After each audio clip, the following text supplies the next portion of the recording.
Mass demonstrations fill the streets in Yemen's capital, fueled by a series of recent desecrations of the Koran. An Iraqi national in Sweden burnt the sacred religious text outside a mosque in Stockholm last month, and again stepped on a Koran outside the Iraqi embassy last Thursday. This week saw a string of similar incidents outside several embassies in Denmark. Muslims consider the Koran to be the word of God and view any intentional damage or show of disrespect towards it as deeply offensive. The Yemeni people took to the streets today in the capital Sana'a to emphasise the sacredness of the Islamic symbols, most importantly the Holy Koran. They must know that messing with religion is playing with fire. They must know there's a heavy cost for messing with the Koran. Muslims in Sweden are dismayed at the deterioration of relations between the countries. You also feel powerless faced with the situation.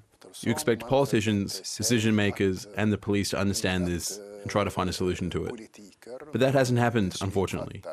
Last Thursday, Iraq expelled the Swedish ambassador and staff were evacuated to Stockholm after the embassy was stormed by protesters.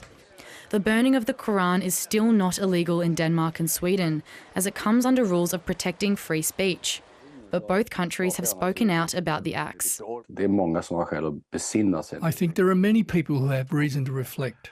Of course, it is completely unacceptable for people to enter Swedish embassies in other countries illegally. I also think we should come to our senses in Sweden. This is a serious security policy situation and there is no reason to insult other people. I think we should focus on what's important. Iran's supreme leader has accused Sweden of gearing up for war against Muslims, while there have been calls to make the desecration illegal. I call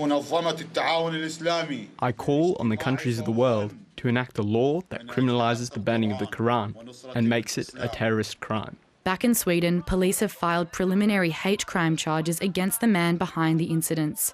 It's now up to prosecutors to decide whether to formally indict him. Mietta Adams, ABC News.